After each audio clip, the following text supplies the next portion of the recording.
Sindaco, dei lavori di rigenerazione urbana in una città come Porto Empedocle che ne aveva tanto bisogno, ecco, Piazza Kennedy, Ciuccafa, grandi lavori, insomma, se ci può anticipare qualcosa? Sì, abbiamo iniziato da già una programmazione che è partita alcuni mesi addietro perché abbiamo visto che era necessario cominciare a programmare una federazione urbana del comune di Porto Empedocle. Abbiamo cominciato con i grandi lavori dove abbiamo ripulito un'area totalmente abbandonata nel corso degli anni e abbiamo realizzato un parco giochi per bambini, un punto di aggregazione che in quella zona dei grandi lavori mancava.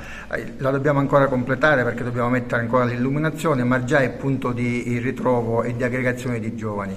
Anche per quanto riguarda la parte bassa, in particolare Piazza Kennedy, sta per essere riportata, come dire, alle magnificenze che merita.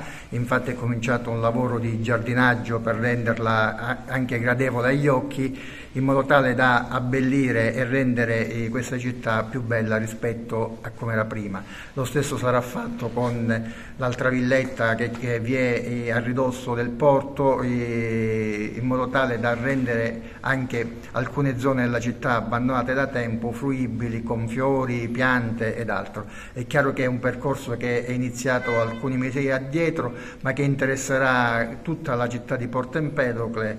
Una di queste opere è stata la riqualificazione per quanto riguarda Contrada Ciuccafa, che si è dato dignità ad un quartiere che aspettava da 12 anni.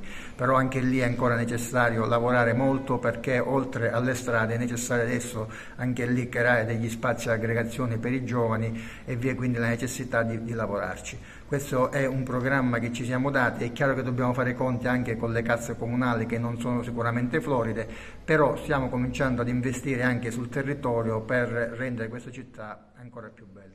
Nonostante l'estate tardi per via del tempo, ecco, so che state organizzando anche delle manifestazioni affinché insomma i turisti che vengono a Porto Empedocle possano passare il loro tempo in maniera rilassata. Sì, cominceremo, vi do un'anteprima, cominceremo il 21 di giugno con l'esercizio d'estate con la festa della musica, dove si esibiranno un complesso di Scirocco e vi sarà la possibilità di apprezzare due ragazzi di Porto Empedocle, Mirko e Valerio, due violinisti che sono andati a ribalto della cronaca per tutte le notizie che avete sentito in questi giorni sui giornali. È chiaro che questo è il primo passo per un'estate che stiamo cercando di svolgere al meglio, e sicuramente rispetto all'anno scorso le figure che saranno presenti in questa città saranno anche figure di spessore nazionale.